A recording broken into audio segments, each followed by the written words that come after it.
নমস্কার, আপনাদের সামনে একটি কবিতা নিয়ে এলাম।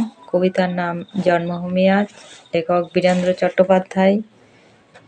একবার মাটির দিকে তাকাও, একবার মানুষের দিকে, এখনো রাত শেষ হয়নি, অন্ধকার এখনো তোমার বুকের ওপর কঠিন পাথরের মতো, তুমি নিঃশ্বাস নিতে পারছো না। মাথার ওপর একটা ভয়ঙ্কর কালো আকাশ এখনো বাঘের মতো থাবা উঁচিয়ে বসে আছে। তুমি যেভাবে পারো এই পাথরটাকে সরিয়ে দাও, আর আকাশের ভয়ঙ্করকে শান্ত গলায় এই কথাটা জানিয়ে দাও, তুমি ভয় পাওনি, মাটি তো আগুনের মতো হবেই। যদি তুমি ফসল ফলাতে না জানো, যদি তুমি বৃষ্টি আনার মন্ত্র ভুলে যাও, তোমার স্বদেশ তাহলে মরুভূমি।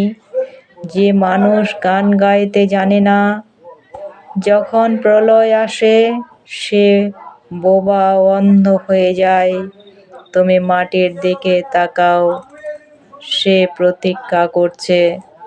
তুমি মানুষের হাত ধরো, সে কিছু বলতে চায়। নমস্কার।